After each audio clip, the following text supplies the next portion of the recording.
কি আর করতে যাবে? কাজে অফিসে তো সবাই বিয়ে করতে চায়। স্যারও তো। রাশেদের ঠোঁট থেকে যখন এই কথাটা বের হলো, মুহূর্তের জন্য পুরো পরিবেশ নিস্তব্ধ হয়ে গেল। চারপাশে সবাই যেন হিম হয়ে গেল বরফের মতো। কথাটার ওজন এতটাই ভারী যে কারো মুখে কোনো শব্দ নেই, একে অপরের দিকে তাকাচ্ছে শুধু। সবার চোখে একই প্রশ্ন, তাহলে কি সত্যি আরমান বিয়ে করতে কাজী অফিসে যাচ্ছে? কেউ যেন নিজের কানে বিশ্বাস করতে পারছে না। পরিস্থিতি হঠাৎ করেই অন্যরকম মোড় নিয়েছে। মুহূর্তে উত্তেজনা ছড়িয়ে পড়লো সবার মধ্যে। সিদ্ধান্ত নেওয়া হলো যেভাবেই হোক আরমানদের গাড়িকে ফলো করতে হবে। কিন্তু বিপত্তি হলো গাড়ি নিয়ে। গাড়ির সিট সংখ্যার সঙ্গে যাত্রীর সংখ্যার হিসেব মিলছে না। ওরা সবাই 6 জন, আর গাড়ির ভেতরে জায়গা মাত্র 5 জনের। ড্রাইভ করবে রাশেদ, এই নিয়ে কারো দ্বিমত নেই, কিন্তু সামনে বসবে কে, এই নিয়ে শুরু হলো ছোটখাটো গণ্ডগোল। প্রথমেই চিনিয়া বলল, আমি সামনে বসবো। কিন্তু সঙ্গে সঙ্গে রোহান করা আপত্তি জানিয়ে বলে, না, তুমি সামনে বসবে না। জিনিয়া চোখ মুখ কুচকে রোহানের দিকে তাকালেও রোহান কোনো গুরুত্ব দিল না। সে গম্ভীর মুখে অন্যদিকে তাকিয়ে রইল। এমনি শান্ত হলেও তার একরকম স্বভাব সবাই জানে, তাই তার সঙ্গে ঝগড়া করার সাহস কারণই। এবার সমাধানের দায়িত্ব নিল জাহেদ।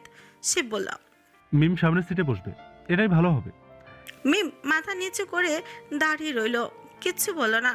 তাই সবার নীরব সম্মতিতেই ঠিক হলো মিম সামনে বসবে।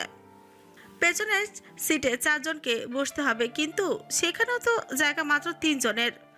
একজনকে কারো কোলেই বসতে হবে। জাহেদ এইবার চোখ হলো ফিহার দিকে। জাহেদ চড়া হাসি দিয়ে তাকালো তার দিকে। তার অভ্যন্তরীণ উদ্দেশ্যটা যেন ফিহা মুহূর্তে বুঝে গেল। চোখ রাগে লাল হয়ে উঠল তার, তাতে থত চেপে বলল, আমার কারোর কোলে বসার দরকার নেই, পরিষ্কার। জাহেদের মুখ মুহূর্তেই শুকিয়ে গেল। সে মৃদু হেসে অন্যদিকে তাকালো। বাকি থাকলো জিনিয়া। সে একবার তাকালো রোহানের দিকে। রোহান তখন গম্ভীর মুখ করে দাঁড়িয়ে আছে। বিরক্তি তার চোখে মুখে স্পষ্ট, যেন সবার এই অযথা ঝগড়া তার সহ্য লাগছে না, অসহ্য লাগছে। কিছু না বলে হঠাৎ সে এগিয়ে গিয়ে আগের গাড়ির ভেতরেই ঢুকলো, বলল, যারা যাবে তারা এসে বসো, অযথা নাটক করার সময় নেই এখন। তারপরে জাহেদ ও দ্রুত এগিয়ে গিয়ে ফিহাকে নিয়েই বসে গেল পেছনের সিটে। গাড়ির জানালার পাশে ফিহা বাধ্য হয়ে জায়গা করে নিলেও তার চোখে অস্বস্তি স্পষ্ট। জাহেদ একেবারে তার গা ঘেঁষে বসে আছে। এবার দাঁড়িয়ে রইল শুধু চিনিয়া। তাকে ওভাবে বোকার মতো দাঁড়িয়ে থাকতে দেখে রোহান ধমক দিয়ে বলল, গাড়িতে উঠছো না কেন? নাকি যাওয়ার ইচ্ছা নেই তোমার? জিনিয়া কেঁপে উঠল, মাথা নিচু করে বলল। আমি কোথায় বসবো? রোহান এবার প্রচন্ড রেগে গিয়ে ঘুরে বসলো জাহেদের দিকে। রাগটা গিয়ে পড়লো জাহেদের উপর। ধপ করে একটা ঘুষি বসিয়ে দিল তার কাঁধে। তোর বাপকে বলবি একটা বড় গাড়ি কিনতে, যেখানে 20 জন একসাথে বসতে পারবে। ঘটনাটা হঠাৎ হওয়ায় জাহেদ হতভম্ব হয়ে গেল। তার তো কোনো দোষই নেই। রোহানের এমন আচরণে সে কিছুক্ষণ চুপ করে থাকে, তারপর বিরক্ত স্বরে চিনিয়াকে বলে, এসে রোহান ভাইয়ের কোলে বস, কিছু হবে না, কয়েক মিনিটের ব্যাপার। রোহানের মুখ আরো অন্ধকার হয়ে উঠল, কিন্তু জিনিয়া আর কোনো উপায় না দেখে গুটি গুটি পায়ে এগিয়ে এলো গাড়ির দিকে। হৃৎপিণ্ড যেন ধরফর করছে তার। রোহান দরজা খুলে দিল। একটা অদ্ভুত সংকোচ নিয়ে জিনিয়া ধীরে ধীরে বসলো তার কোলে। মুহূর্তে লজ্জায় লাল হয়ে উঠলো তার গাল, যেন চারপাশে সবাই তাকিয়ে আছে তার দিকে। মাথা নিচু করে শুধু ভাবতে লাগলো, কেন যে এমন পরিস্থিতি তৈরি হলো। রোহানের মুখ শক্ত, চোখ সোজা রাস্তার দিকে, কিন্তু ভেতরে ভেতরে সেও এক অদ্ভুত অনুভূতি টের পাচ্ছে। তার কোলের উপর বসা জিনিয়ার শরীরের কাপড়, লজ্জার আভা, সবকিছু যেন তাকে অস্থির করে তুলছে। তবু সে কোনো কথা বলল না। ভালোবাসার মানুষের এই প্রথম ছোঁয়া রোহানের কাছে, কিন্তু যে মানুষটা তাকে সে মন প্রাণ দিয়ে ভালোবাসে, সেই মানুষ তাকে চায় না। গাড়ি স্টার্ট দিল রাশেদ। পাশে বসা মিমের দিকে একবার তাকাল সে। অদ্ভুত এক আকর্ষণ তার চোখে ভেসে উঠল। মিম নামটা শোনার পর থেকে বারবার তার চোখ চলে যাচ্ছে মেয়েটার দিকে, যেন সে চাইলেও চোখ সরাতে পারছে না। অনেক দিনের চেনা পরিচয় লাগছে মেয়েটাকে। মনের মাঝে অনেকবার একটা কথা এসেছে, এটাই কি সেই মেয়ে যাকে সে না দেখেই ভালোবেসেছে এক সময় এবং এখনো ভালোবাসে? গাড়ি ধীরে ধীরে এগিয়ে চলল। সামনে দূরে দেখা যাচ্ছে আরমানের গাড়ি। সবাই চান চান উত্তেজনায়, কে জানে ঠিক কোথায় যাচ্ছে তারা। সত্যি কি কাজী অফিসে বিয়ে করতে যাচ্ছে আরমান, নাকি মজা করেছে? ভেতরে ভেতরে প্রত্যেকেরই মনে ভিন্ন ভিন্ন প্রতিক্রিয়া। জিনিয়া বসে আছে চুপচাপ, রুহানের কোলের উপর বসে সে এক অদ্ভুত অস্বস্তি আর লজ্জা আচ্ছন্ন মনে মনে বলছে। কেন আমার সাথে এমন হলো? আল্লাহ, আমি কেন তার কোলে বসলাম? লজ্জা কি লজ্জা! রোহানের চাঁদ সুন্দরী তার কোলে বসে আছে, এটা তার কাছে সব থেকে সুন্দর অনুভূতি, কিন্তু প্রকাশ করলো না। চোখে মুখে বিরক্তি চেপে বসে আছে, কিন্তু কোথাও যেন অদৃশ্য এক টান অনুভব করছে সে। নিজের মনকে শান্ত করার চেষ্টা করছে কিন্তু পারছে না। যা চুপচাপ নিজের জায়গায় সে সামলে নিয়েছে আর ফিহাকে বিরক্ত করছে। ফিহা বিরক্তি নিয়ে চোখ রাঙালে জাহেদ আর বেশি করে বলছে। মিমো নীরব, কিন্তু তার মনেও ঢেউ খেলে যাচ্ছে। ভালোবাসার মানুষের পাশে বসে আছে, হয়তো এই মানুষটা তাকে চিনে না, কিন্তু সে তো চিনে। রাস্তা পেরিয়ে গাড়িগুলো ছুটে চলেছে। গাড়ির ভিতর নিস্তব্ধতা, শুধু ইঞ্জিনের শব্দ আর বাইরে দৌড়ে চলা হাওয়ার শস্য আওয়াজ। স্টিয়ারিং এ শক্ত করে হাত রেখেছে আরমান, তার মুখে কোনো আবেগ নেই, চোখ সরল রাস্তার দিকে। কিন্তু তার পাশে বসে থাকা যারা যেন ঝড় তুলছে, বুক কাঁপিয়ে হেঁচকে তুলে কাঁদছে সে। ওড়নায় মুখ ঢেকে রেখেছিল, চোখের পানি স্রোতের মতো গাল বেয়ে গড়িয়ে পড়ছে। সেই হাহাকার যেন গাড়ির ভেতরে বাতাসটাকে ভারী করে তুলেছে। আরমান বিরক্ত, ফ্রিকুচকে তাকালো পাশের সিটের দিকে, গলা নিচু করে বললাম, চুপ করো মানজারা, আর কত কাঁদবে? কিন্তু তারা শোনার মতো অবস্থায় নেই। তার কান্না যেন আরো বেড়ে গেল, মুখ টিপে অশ্র ঢাকতে চাইছে, অথচ সেই চেষ্টা আরো বেশি করে দুর্বলতাকে প্রকাশ করেছে। হঠাৎ আরমান হাত বাড়িয়ে দিল, ওনাটা যেটা দিয়ে যারা মুখ ঢেকেছিল সেটাই টেনে নিল, সরে নিল সে। তার চোখে বিরক্তি, কিন্তু কোথাও যেন লুকোনো কোমলতাও আছে। এইভাবে মুখ ঢেকে কাঁদতে হবে না, তোমায় ভালো করে দেখতে অসুবিধা হচ্ছে আমার। যারা অভিমান ভরে হাত দিয়ে সরিয়ে দিল তার হাতটা, নিচু স্বরে বলল, ছোবেন না আমায়, বাজে লোক। না বলে চলে গিয়েছিলেন, টানা 3 দিন একটা কথাও বলেননি আমার সাথে, কলও দেননি, আমি দিলেও রিসিভ করেননি। এখন এসে ধমকাচ্ছেন, আবার কি জোরে থাপ্পড় মেরেছেন আমায়। আর মানে বুকের ভেতর হালকা ধাক্কা লাগলো। মনে পড়লো কিছুক্ষণ আগে সে যারাকে চর মেরেছিল, হয়তো না মারলেও হতো। মেয়েটা এত নাজুক, এত ভঙ্গুর, তবু তার রাগের ঝড়ে সেই কোমল মুখে হাত উঠেছিল। অনুতাপের একটা ছায়া নেমে এলো তার চোখে। মুখ অনুতাপ রেখেই বলল আরমান, আমার সাথে অনেক অভিমান করছো তাই পাখি, আর এমন করব না, পাক্কা প্রমিস শোনা। স্টিয়ারিং এ একটা হাত ধরে অন্য হাত হালকা টান দিয়ে যারাকে নিজের দিকে আনার চেষ্টা করলো আরমান, কিন্তু যারা যেন সব শক্তি দিয়ে সইটা দরজার পাশে ঠেকিয়ে রাখলো, যেন সে ওই মানুষের কাছে থেকে যত দূরে থাকা যায় ততই ভালো। অশ্রুভেজা কঞ্চে বলে উঠল সে, আমি আপনার সঙ্গে যাব না, নামিয়ে দিন আমায়। আরমানের ঠোঁটে একরোখা হাসি খেলে গেল। সে গলায় দৃঢ়তা নিয়ে বলে, তুমি না চাইলেও আমার সঙ্গে যেতে হবে, এখন তোমার আর ফেরার উপায় নেই। যারা বিস্মিত চোখে তাকালো, বুকটা ধক করে উঠলো, কাপা করছে, জিজ্ঞেস করলো, কোথায় নিয়ে যাচ্ছেন আমাকে? আরমানের চোখে ঝিলিক, গভীর স্বরে বলল, কাজী অফিস। যারা বুক যেন হঠাৎ থমকে গেল। কাজী অফিস? কাজী অফিস মানে মানে মানে কি তবে সত্যিই বিয়ে? তার ভেতরটা কেঁপে উঠল, অগণিত চিন্তা ভয়ের ঢেউ তাকে গ্রাস করে ফেললো। মনে মনে বলল, না, এটা হতে পারে না, এত তাড়াহুড়ো করে বিয়ে। মা জানে না, ভাই জানে না, আমার কোনো প্রস্তুতি নেই। যদি সত্যিও আমাকে জোর করে বিয়ে করে নেয়, তবে আমার ভবিষ্যৎ কি হবে? আমি কি সত্যি এই মানুষের সঙ্গে সারা জীবন কাটাতে পারবো? আমার স্বপ্নগুলো, আমার ইচ্ছে আশা সব ভেঙে যাবে না তো? কতগুলো বলে মুখ দিয়ে বের হলো না কিছু, শুধু কান্না আরো ভিজে গেল তার মুখ। কিছুক্ষণ পর কাপা কণ্ঠে বলে উঠল, যারা কাজী অফিসে কেন যাব? আমাকে নামিয়ে দিন, আমি যাব না। আর মানে আবার সোজাসুজি তাকালো তার দিকে, চুচ্ছক্ত করে বলল, বিয়ে করতে? যারা যেন বিশ্বাস করতে পারছে না, চোখ বড় বড় করে তাকালো, ছুট কাঁপছে। না, আমি বিয়ে করব না। কেন বিয়ে করবে না? আমাকে পছন্দ না তোমার? ভালোবাসো না আমায় তুমি? তারপর শুরু হলো একের পর এক অজুহাত। আমার মা একা হয়ে যাবে, আমি কিভাবে ছেড়ে যাব তাকে? শাশুড়ি আম্মা একা হয়ে যাওয়ার আগে একটা নাতি উপহার দিয়ে দিব ইনশাল্লাহ। আরমানের কথা শুনে মুখ ভোতা হয়ে যায় যারার। বিয়ে না করার জন্য আবারও আরেকটা অজুহাত দেয়। আমার পড়াশোনা শেষ হয়নি, আমি এখনো বিয়ের জন্য প্রস্তুত নই। এখনো বলছি আগেও বলেছি আমার বউকে এত পড়াশোনা করাবো না আমি। আমার বউ শুধু আমাকে সামলাবে। আপনার পরিবারের লোকেরা আমাকে মেনে নেবে না। এটা নিয়ে তোমায় মাথা ঘামাতে হবে না, আমি বুঝে নিব। আমি এখনো ছোট। এইসব বাহানাগুলো বলতে বলতে যারা একেবারে শিশুদের মতো আচরণ করতে লাগলো, কান্নার মাঝে ঠোঁট ফুলিয়ে বসে আছে যেন সে কোনো বাচ্চা মেয়ে যার খেলনা কেড়ে নেওয়া হয়েছে। ছুঁচ কামড়ে হাসে আরমান। যারা কি বলে, আমার কি টাকার অভাব? বউকে দিনে 10 বেলা করে হরলিক্স খাইয়ে বড় করে ফেলবো? আমি হরলিক্স খাই না। আরমান চোখ কুচকে তাকালো, ঠোঁটের কোণে চাপা হাসি জমলো। তার চোখে মুখে বিরক্তি থাকলো, কোথাও যেন অদ্ভুত মমতা ফুটে উঠলো। হঠাৎ সে ছুঁচ কামড়ে হাসলো। তাহলে আমার দেও স্পেশাল ফরমালিন দিয়ে পাকিয়ে ফেলবো তোমায়।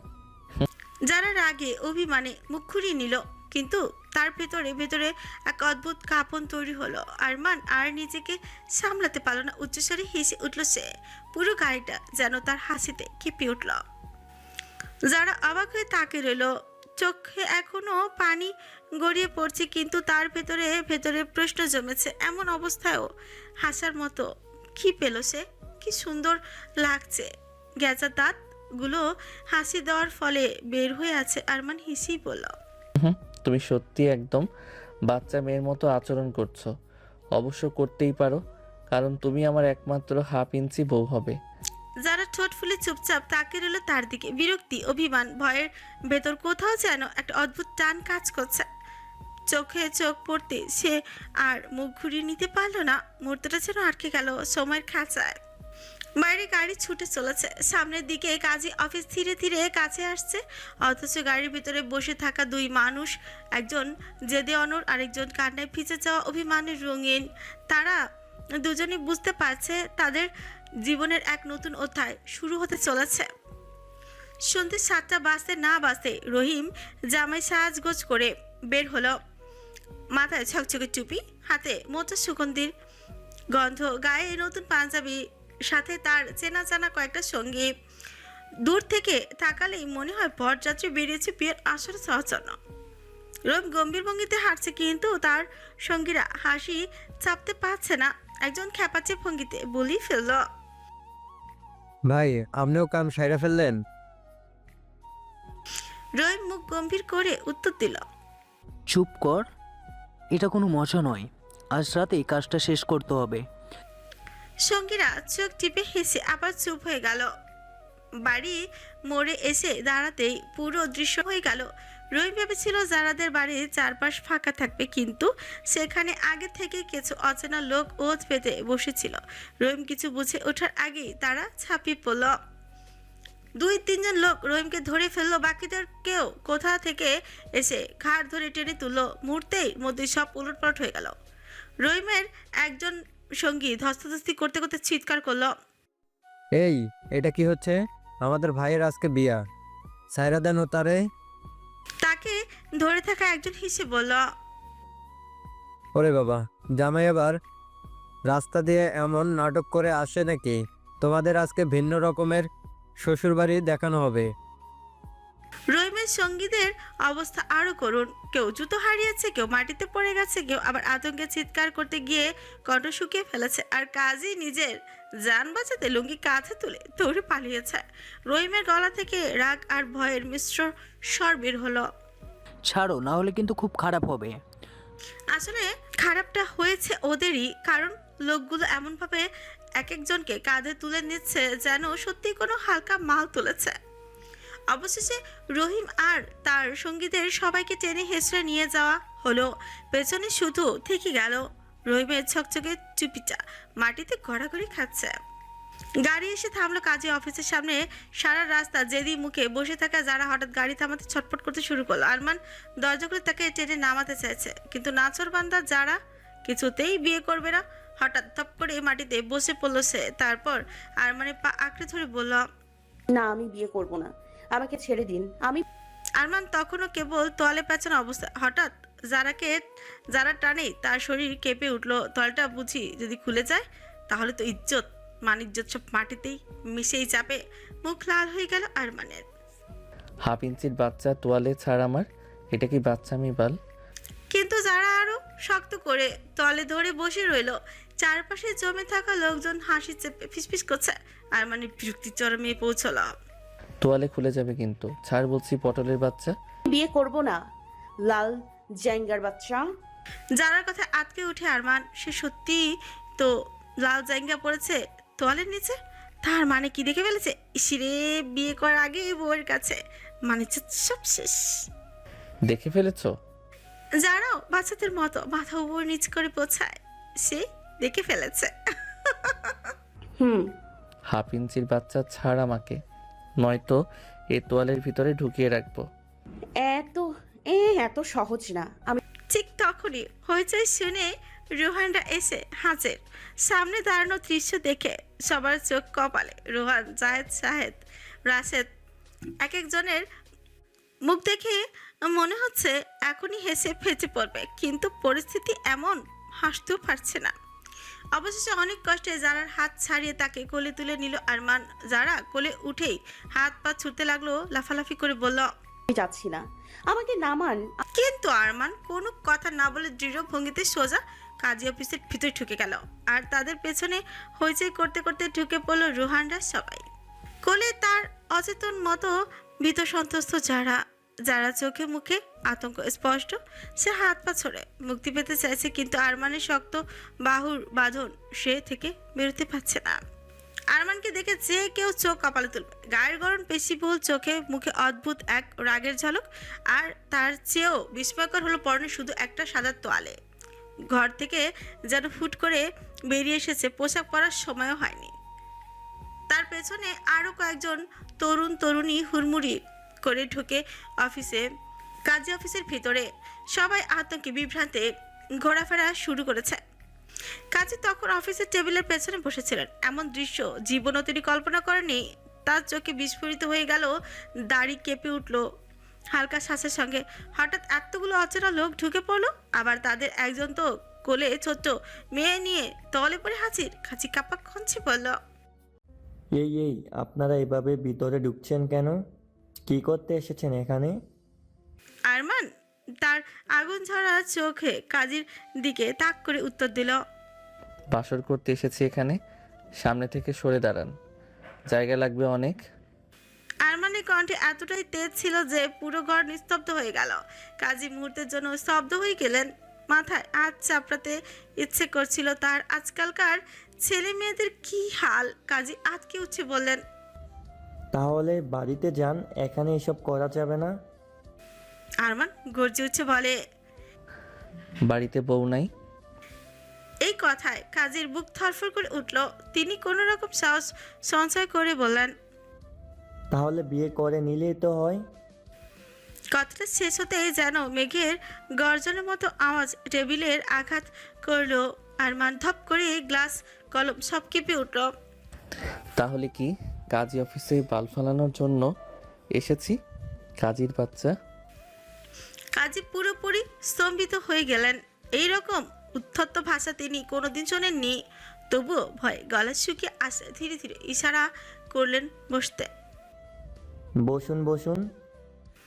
কাজীর অবস্থা দেখে রোহান, রাশেদ, জিনিয়া, জোহান, মিম, ফিহা মিটমিট করে হাসছে। কাজী অনেক ভয় পেয়েছে। আরমান জোর করে যারাকে একটা কাঠের চেয়ারে বসিয়ে নিজেও পাশের চেয়ার টেনে নিল।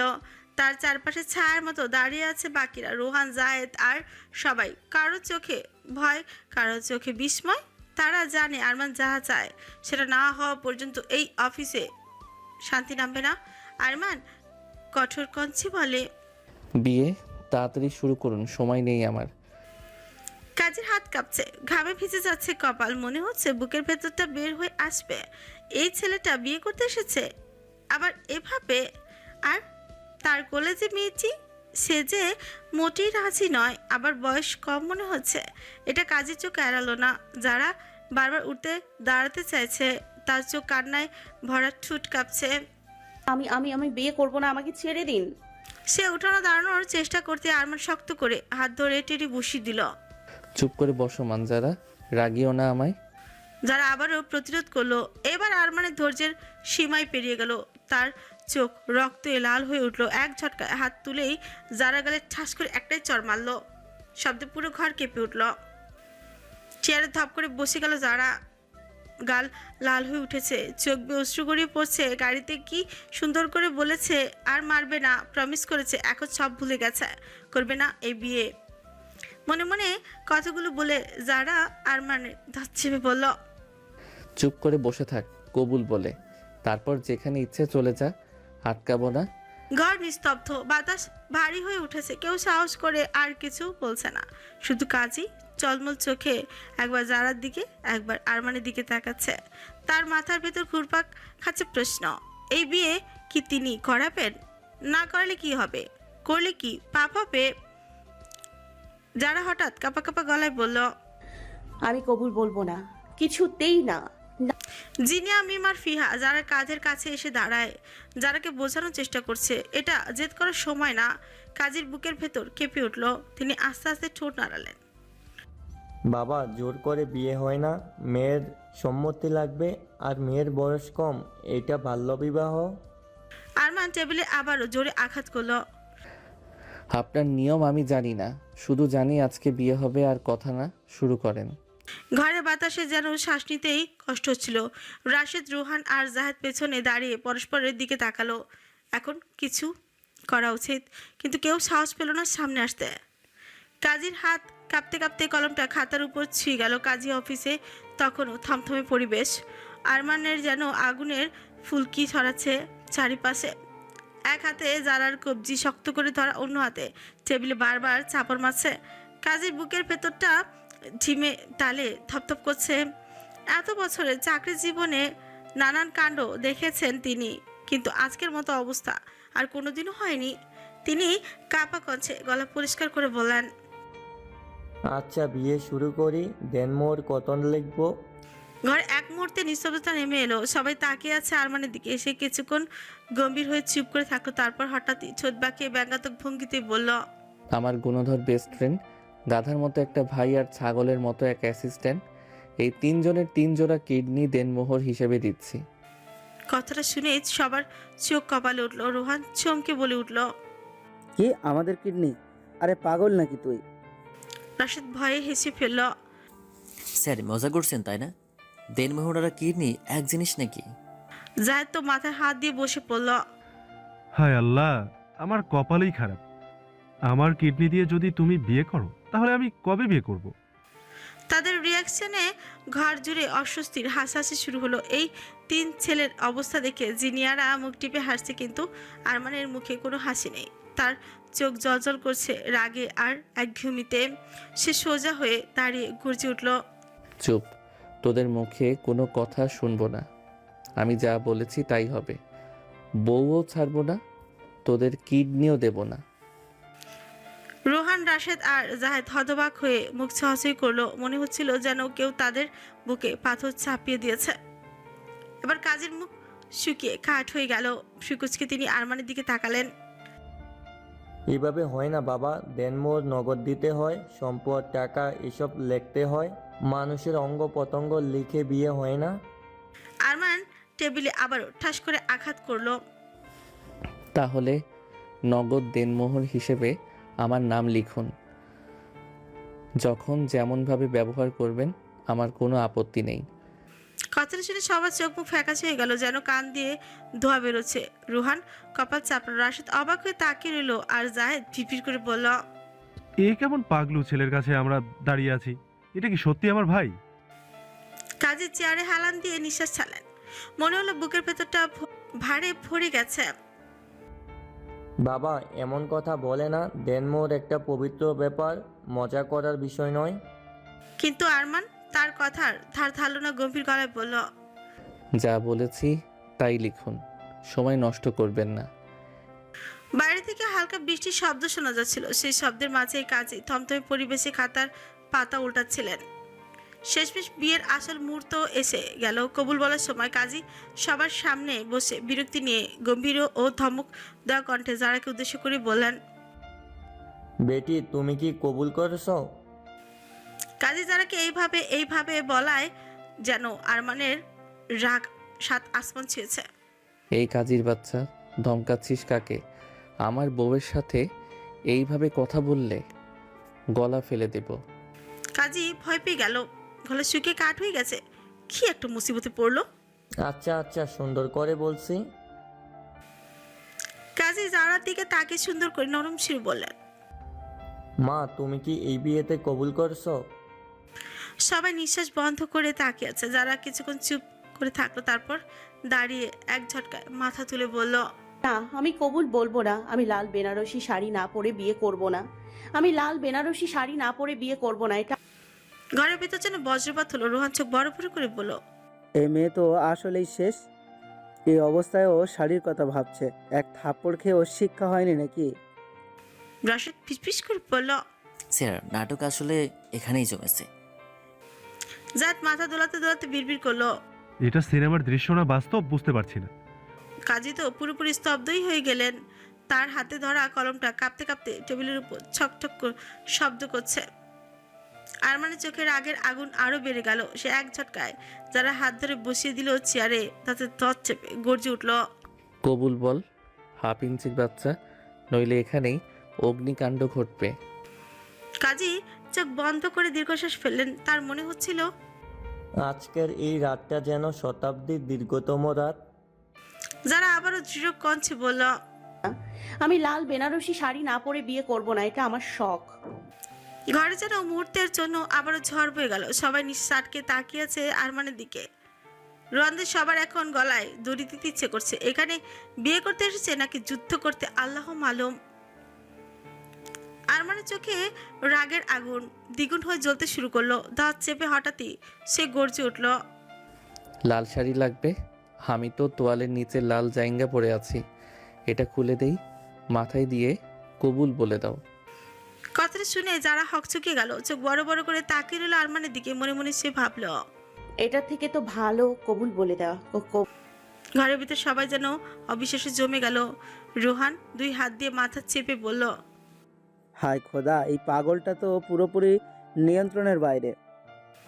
রাশেদ থতমত খেয়ে পিপির করলো, এটা যদি বিয়ের শর্ত হয় তাহলে আমি জন্ম বিয়ে করব না। যাতে সরাসরি চেয়ারে ধপ করে বসে পড়ল। ভাই, আমি শিওর এখানেই পাবনায় ফোন করা উচিত, কিন্তু কে করবে? কাজী স্তম্ভিত হয়ে গেলেন। এত বছরের অভিজ্ঞতা এমন অদ্ভুত অবিশ্বাস্য কথা তিনি কখনো শোনেননি। কপাল বেয়ে ঘাম নেমে এলো, ঠোঁট কাঁপতে লাগলো। মনে হচ্ছিল তার বুকের ভেতর থেকে শব্দ বের হবে না আর। তবু পরিস্থিতি বাঁচানোর জন্য তিনি খাপা কঞ্চে বললেন, ও আচ্ছা বাবা, তুমি থামো, তোমায় জাইঙ্গা খুলতে হবে না। মা আপনি কবুল বলুন। জানার ছোট কাপা দীর্ঘশ্বাস ফেলল, চোখ জলে ভরে উঠেছে। অবশেষে সে আস্তে করে বলল, কবুল। কবুল 3 বার বলতে হয় মা। কাজী দ্রুত আরমানের দিকে ফেললেন। আপনি? আরমান বুক ফুলিয়ে গর্জে উঠল, আমার জীবনের প্রতিটা সেকেন্ডে ওকে কবুল করলাম। ঘর জুড়ে এক অদ্ভুত নিস্তব্ধতা নেমে এলো। সবাই হতভম্ব, যেন বিশ্বাসই করতে পারছে না যে এই বিশৃঙ্খলার মাঝেও বিয়ে হয়ে গেল। সবাই একসাথে আলহামদুলিল্লাহ বলে। কাজে দীর্ঘশ্বাস ফেলে হাত উঠিয়ে দোয়া শুরু করলেন। তার কঞ্চে ভর করেছে অবসন্নতা আর অসহায়ত্ব। দোয়া শেষ হতেই আরমান চেয়ার থেকে উঠে দাঁড়ালো। সে কাজের সামনে দাঁড়িয়ে গম্ভীর ভঙ্গিতে একটা লম্বা সালাম দিল। ধন্যবাদ কাজী সাহেব। কাজী মনে মনে দোয়া করলেন, আল্লাহ দ্বিতীয়বার যেন আর না আসে, আমিন। তারপর কোনো ভূমিকা ছাড়াই যারাকে আবারও কোলে তুলে নিল। যারা ভয়ে লজ্জায় কুকরে আরমানের বুকে মিশে আছে। লজ্জা লাগলো, কোনো কথা বলল না।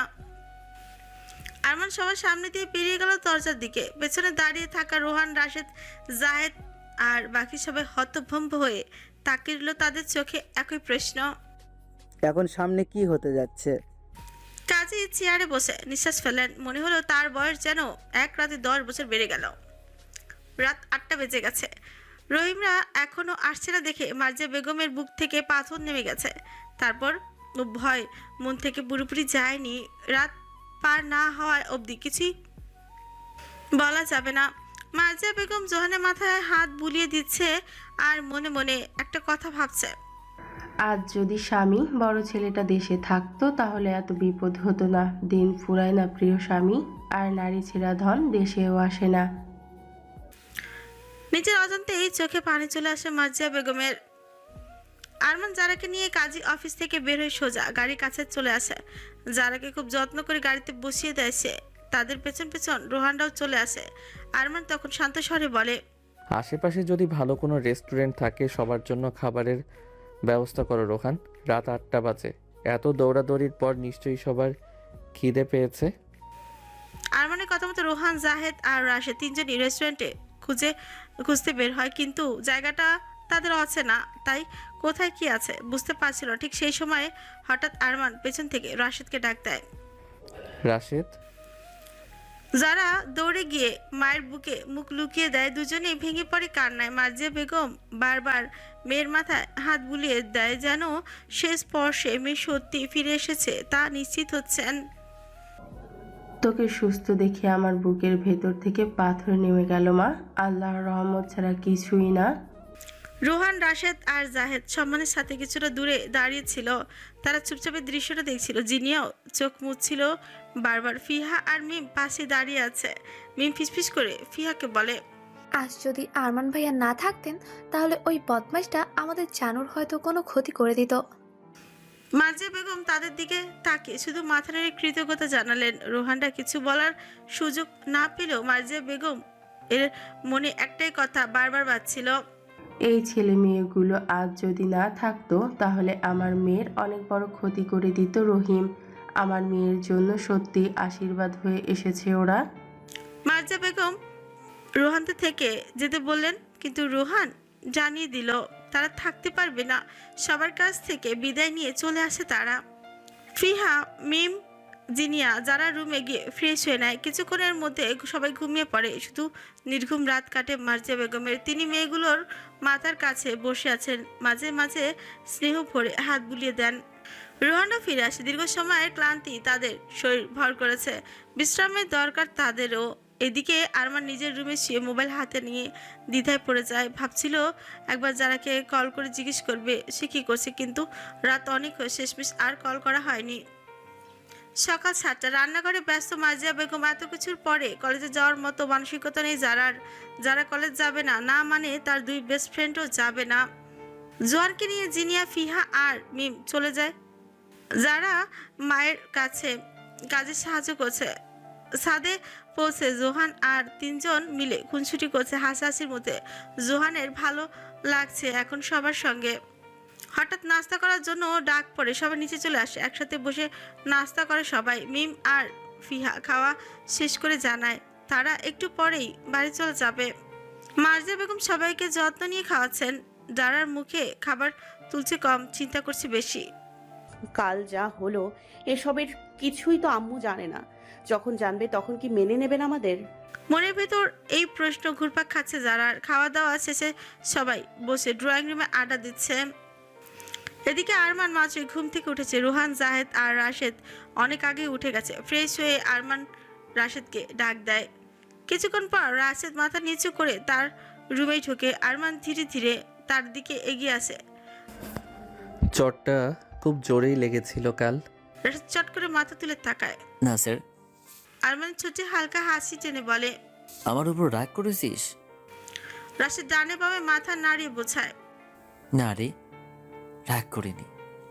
আম্মু যখন বলল তুই শেষ রাতে বাইক নিয়ে এখানে এসেছিস তখন মাথায় রাগ উঠে যায়। যদি কোনো বিপদ হয়ে যেত। রাশেদ কিছু বলতে গিয়ে থেমে যায়। মাথা নিচু করে ফিসফিস করে বলে, আপনি আসেন তো, আমার কিচ্ছু হবে না স্যার। আরমান তার কাঁধে হাত রাখে, চোখে একরকম দৃঢ়তা। আমি শুধু কাজের সময় তোর স্যার, তোকে বলেছি না কাজ ছাড়া সবসময় ভাই বলে ডাকবি। আচ্ছা ভাইয়া। নাস্তা করেছিস তোরা? রাশেদ মাথা নেড়ে না বলে। ঘরের ভিতর এক মুহূর্তের জন্য ভারী নীরবতাই নেমে আসে। আচ্ছা যা, আমি আসছি, সবাই একসাথে খাবো। মার্জিয়া বেগম রান্নাঘর থেকে বের হয়ে ড্রয়িং রুমে মেয়েদের সাথে বসলেন, কিন্তু যারা যেন অন্য জগতে হারিয়ে গেছে। সবাই কথা বলছে, হাসছে, অথচ যারা চোখ বারবার জানলার দিকে চলে যাচ্ছে। মার্জিয়া বেগম খেয়াল করলেন মেয়ে একদম চুপচাপ। কিরে যারা, শরীর খারাপ নাকি? যারা জোর করে হাসলো। না আম্মু, ঠিক আছি। কিন্তু ভেতরে ভেতরে তার বুক থরফর করছে। যদি আম্মু সব জেনে যায়, যদি আরমানকে মেনে নিতে না পারে। এদিকে ফিহা মজা করে বলল, জিনি আপু, চলো একদিন সবাই মিলে শাপলা বিল থেকে ঘুরে আসি। আইডিয়াটা কিন্তু দারুণ, কি বলো মিম? যাওয়া যায়, কিন্তু কবে যাবে? আমি তো ওখানকার কিছু চিনি না, তোমার ডেট ফিক্সড করে আমাকে বলো কেমন। এত কথার মাঝে যারা একটা কথাও বলল না, মন মস্তিষ্ক সব অন্য চিন্তার মধ্যেও। আর ফিহা যারার কাঁধে ধাক্কা দিয়ে ফিসফিস করে বলে, কোথায় হারিয়ে গেছিস জানু? ভাইয়ের কথা ভাবছিস তাই না? যারা কপট করে তাকায় ফিহার দিকে। ওর কথা আবার আম্মু শুনে ফেলেনি তো? কিন্তু না, মার্জিয়া বেগমকে দেখে মনে হচ্ছে না কিছু শুনেছে বলে। যারা রাগ দেখে ফিহার মাথায় একটা গাছাই মারে। ফিহা মাথায় হাত চলতে থাকে। তা দেখে মিম আর জিনিয়া হু হু করে হেসে উঠল। যারা ঠোঁটে সেও এক মুহূর্তের জন্যই হাসি ফুটল, কিন্তু চোখের কোণে অজান্তে অশ্রু চিকচিক করে উঠল। মার্জিয়া বেগম এবার একদম কাছে এসে মেয়ের মাথায় হাত রাখলেন। তোকে খুব ক্লান্ত দেখাচ্ছে মা, রুমে গিয়ে একটু বিশ্রাম নে। যারা কিছু না বলে মাথা নিচু করলো। তার ভেতরে তখন শুধু একটাই চিন্তা, আরমান ফোন করলো না কেন এখনো? নাকি কাল বিয়ে করেছে আর আজকেই ভুলে গেছে তাকে? সকালে নাস্তা করতে বসেছে সবাই। আরমান পাশে আসনে বসা রোহানের দিকে তাকিয়ে বলল, রোহান, নাস্তা করে গিয়ে জিনিয়াকে নিয়ে আসবি মানজারাদের বাড়ি থেকে। রোহান কোনো উত্তর দিল না, শুধু মাথা নিচু করে চুপচাপ খেতে লাগলো, যেন কিছু শুনেনি। আরমান ফ্রিকুচকে আবার বলল, কি বলছিস শুনতে পাচ্ছিস? রোহান এবার ধীর গলায় বলল, আমি পারবো না, জাহেদকে বল ও গিয়ে আনুক। জাহেদ পাশে বসা, সে চুপ করে থাকলো। আরমান কিন্তু রোহানকে যতবার বলে রোহান ততবারই না করে দেয়। তার গলাতেই বোঝা যায় এরকম জেদ জমে আছে। তখন হঠাৎ রাশেদ মুখ খুলল, আমি যাই, জিনিয়া ম্যাডামকে নিয়ে আসি। একথা শোনার সাথে সাথেই রোহানের মুখ গম্ভীর হয়ে গেল। ভেতরে ভেতরে রাগ চেপে গেল তার। তুই ওর থেকে দূরে থাকবি, জিনিয়ার কাছ থেকে দূরে থাকতে শিখ। কোনো দরকার নেই তোর যাওয়ার। সবার সামনে রাশেদ হতভম্ব হয়ে গেল। মনে মনে ভাবলো, চাপ পাওয়া, আমি আবার কি করলাম? কেউ যেতে চাইছিল না, তাই তো রাজি হলাম। এখানে আমার দোষ কোথায়? রোহানের বেকর ভিতর তখন অদ্ভুত এক জেলাসির আগুন জ্বলছে। কোনো কিছু আর না ভেবে হঠাৎ চেয়ার ঠেলে উঠে দাঁড়ালো সে। আমি নিজেই যাচ্ছি। নাস্তা শেষ করে বাড়ির বাইরে বেরিয়ে গেল রোহান। আরমান তার পেছনে দিকে তাকে মিটিমিটি হাসতে লাগলো। চোখে মুখে খেলে যাচ্ছে এক ধরনের খুশি। যা চাইছিলাম ঠিক সেটাই হলো। আরমান রাশেদকে নিয়ে ফ্যাক্টরির ভেতরে ঢুকলো। রহিমদের দেখতে এসেছে সে। ভেতরে গিয়ে দেখে সবাই অচেতনে মাটিতে ছড়িয়ে ছিটিয়ে আছে। আরমান গার্ডদের দিকে চোখের ইশারা করলো, ওদের জ্ঞান ফেরাও। গার্ডরা দৌড়ে গিয়ে প্রত্যেকটার গায়ে পানি ঢাললো। কিছুক্ষণ পর ধীরে ধীরে সবার জ্ঞান ফিরল। গোঙানি আর আতঙ্কে শব্দে ভরে উঠল চারদিক। আরমান চেয়ারে বসে ছান্দা চোখে সব দেখছিল। তাদের পুরোপুরি জ্ঞান ফিরতেই ধীরে ধীরে উঠে দাঁড়ালো। তারপর সোজা রহিমের সামনে গিয়ে দাঁড়ালো। হঠাৎ করেই তার চুল শক্ত করে মুঠোয় চেপে ধরে পরপর কয়েকটা চড়ি বসিয়ে দিল আরমান। চোখ লাল হয়ে আছে তার গলায় ঝড়ের মতো গর্জন। কার দিকে তাকিয়েছিস মাঙ্গের নাতি? কালই তোকে শেষ করে দিতাম কুত্তার বাচ্চা, কিন্তু আমার ছোট্ট লক্ষ্মী বউটা ছিল বলে কিছু করিনি। রহিম মাথায় কুকড়ে গেল। মুখ থেকে কোনো শব্দই বের হলো না। তার চোখে শুধু ভয় আর অপমানের ছাপ। দয়া করে ছেড়ে দিন আমাদের, আর কোনো দিন ওর দিকে তাকাবো না। এবারের মতো ছেড়ে দিন। ছেড়ে তো দিব অবশ্যই। তোদের দিয়ে আমি কি করব বল? কিন্তু তুই যে আবার ওর দিকে তাকাবি না তার গ্যারান্টি আছে? তাকাবো না, সত্যি বলছি। আমার চোখ যদি দ্বিতীয়বার ওর দিকে চাইতো, আমি আর এই গ্রামেই থাকবো না। বুঝলাম, কিন্তু বিশ্বাস হচ্ছে না। আরমান গার্ডদের দিকে তাকিয়ে বলে, সারা রাত নেচেছিল, ফুটেজ আছে সবগুলো। হ্যাঁ স্যার, সারা রাত নাচিয়েছি, ভোরবেলা বেয়াস হয়েছিল সবগুলো। ওদের সবগুলোর কাপড় জ্বালিয়ে দাও, আর যে অবস্থায় আছে সেই অবস্থায় ছেড়ে দাও। এখন বাড়ি কিভাবে ফিরবে এটা ওদের বিষয়। আরমানের কথা শুনে গার্ডগুলো কেমন থা মেরে দাঁড়িয়ে আছে। এমন উলঙ্গ অবস্থায় ছেড়ে দিবে তাদের? স্যার, এমন ল্যাংটা অবস্থায় ছেড়ে দিব? গার্ডদের কথা শুনে আরমান ফ্রিগোজকে তাকায় তাদের দিকে। তোমার অতি মায়া লাগলে নিজের কাপড় খুলে দিয়ে যাও। গার্ডগুলো মিকি হেসে ভয় ভয় বলে, না স্যার, বুঝে গেছি আপনার কথা, এভাবে ছেড়ে দিব, আপনি নিশ্চিন্তে যান। ফ্যাক্টরির ভেতর থেকে আরমান রাশেদকে নিয়ে বাড়ি ফিরে এলো। আরমানের পাশে চুপচাপ রাশেদ হাঁটছে আর আরমান তার পাশ দিয়ে তাকিয়ে আছে, কিন্তু আরমানের মনে অন্য চিন্তা নেই। তার চোখ মন সমস্ত ধ্যান যারার দিকে। যারা এখন কি করছে? এখন পর্যন্ত একটা কলও করলো না, শরীর খারাপ করলো না তো আবার? এই সব প্রশ্নগুলো তার মাথায় ঘুরপাক খাচ্ছে। এদিকে রোহান জারাদের বাড়িতে পৌঁছেছে। জিনিয়াকে নিয়ে গ্রামের ছোট রাস্তায় হেঁটে যাচ্ছে। রোহান সামনের দিকে, জিনিয়া তার পেছনে। পথ নিরিবিলি, কিন্তু দুজনের মধ্যে কোনো কথোপকথন নেই, শুধু বাতাসের শব্দ আর পায়ের আওয়াজ। হঠাৎ বিপত্তি ঘটল। রাস্তা এক পাশ থেকে দুটি কুকুর দৌড়ে আসে জিনিয়ার দিকে। জিনিয়া প্রথমে ভাবলো হয়তো পাশ দিয়ে চলে যাবে, কিন্তু কুকুরগুলো যখন তার খুব কাছাকাছি এসে পৌঁছলো তখনই ভয়ে চিৎকার করে দৌড় দেয়। রোহান জিনিয়া চিৎকার শুনে পেছনে ঘোরার সাথে সাথে জিনিয়া রোহানের বুকে লাফিয়ে পড়ে। রোহান স্থির হয়ে হাত বাড়িয়ে ধরে জিনিয়াকে। এক মুহূর্তের জন্য সে যেন স্তব্ধ হয়ে যায়। কাঁপা কাঁপা হাতে জিনিয়াকে তার বুকের কাছে লুকিয়ে নিল। হঠাৎ ভয়, হৃদয় ধুকধুক করা আর রোহানের স্পর্শে সামান্য সান্ত্বনা মিলছে। কি হয়েছে, এমন চিৎকার করলেন কেন? রোহান কণ্ঠে শক্তি আর নির্ভরতার ছাপ দিয়ে বলল। জিনিয়া কাঁপা কাঁপা গলায় বলে, কুকুর তেড়ে আসছে আমার দিকে। জিনিয়ার মনে তখন এক অদ্ভুত মিলিত অনুভূতি, ভয়, আস্থা আর অজান্তে আগের দিনের স্রোতে সে অনুভব করলো যে মানুষটা পাশে আছে, তার পাশে থেকে ভয়, এই ভয়ও কমে যেতে পারে। কিছু মুহূর্ত চুপচাপ কাটলো। রোহান দেখে কুকুরগুলো দূরে চলে যায়।